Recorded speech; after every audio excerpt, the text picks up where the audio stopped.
Hi, hello, வணக்கம் மக்களே! நான் உங்கள் தமிழ் சிவா. இன்னைக்கு காலிஃப்ளவர் 65 தான் பார்க்க போறோம்.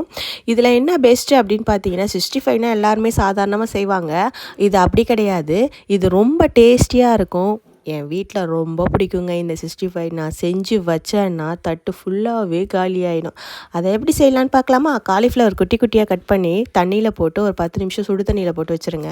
ஒரு பேன் எடுத்துக்கோங்க. அதில் கொஞ்சமாக இஞ்சி பூண்டு, சிக்கன் மசாலா, காரத்தூள் போட்டுன்னு பெசஞ்சு உப்பு போட்டுருங்க. உப்பு போட்டு நல்லா பிசைஞ்சிட்டு காலிஃப்ளவரை போட்டு நல்லா வதக்கிட்டு, இதில் பெஸ்ட் என்னென்னா கடலை மாவு, அரிசி மாவு, கொஞ்சமாக கொத்தமல்லி போட்டு பரட்டி ஒரு 10 நிமிஷம் நல்லா ஊற வச்சுருங்க.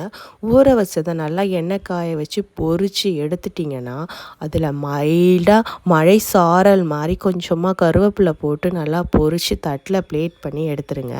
நான் இதில் டெக்கரேஷனுக்காக ஆனியன் வச்சுருக்கேன். இதை எடுத்துகிட்டு போய் என் பையன் கையில் கொடுத்தா பாருங்க, அவனோட ரியாக்ஷன் என்னன்னு பார்த்துட்டு கமெண்ட் பாக்ஸில் கமெண்ட் பண்ணுங்கள். Tata, bye bye, see you.